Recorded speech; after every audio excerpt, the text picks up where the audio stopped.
লাইভে এসে অঝরে কাঁদলেন পরীমণি। ঢালিউডের জনপ্রিয় অভিনেতা ও অভিনেত্রী শরীফুল রাজ ও পরীমণি, এই দুই তারকার একসঙ্গে পথ চলার শুরু থেকে সবকিছু রঙিন হলেও এখন তা বিষাদের রূপ নিয়েছে। তাদের দাম্পত্য কলহের ইস্যু এখন সামাজিক যোগাযোগ মাধ্যমে ঘুরপাক খাচ্ছে রীতিমতো। এর শুরুটা অবশ্য অভিনেতার ব্যক্তিগত ফেসবুক অ্যাকাউন্ট থেকে ৩ অভিনেত্রীর কয়েকটি ছবি ও ভিডিও ফাঁসের মধ্য দিয়ে। ভিডিওতে অভিনেত্রী নাফিজা তুষি, তানজিন তিশা ও সুনেরাহা বিনতে কামালকে দেখা যায়। ভিডিও ফাঁসের ঘটনায় অভিনেত্রী সুনেরাহ তাৎক্ষণিক এক প্রতিক্রিয়ায় ফেসবুক স্ট্যাটাসে জানান, এসব শরীফুল রাজের স্ত্রী করেছেন।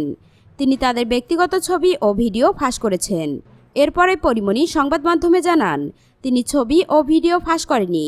এমনকি জানান তার স্বামী শরীফুল রাজ 10 থেকে 15 দিন ধরে তার সঙ্গে নেই। এ অবস্থায় ভিডিও ফাঁস কিছুতেই সম্ভব না বলে জানান এ নায়িকা। এরপরই রাজের সঙ্গে পরীমণির মতপার্থক্য প্রকাশ্যে আসে।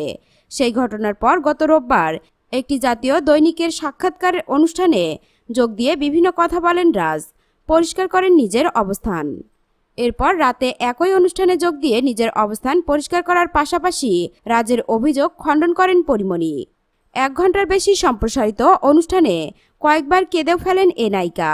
বেশ কয়েকবার আবেগপ্রবণ হয়ে পড়তে দেখা যায় তাকে।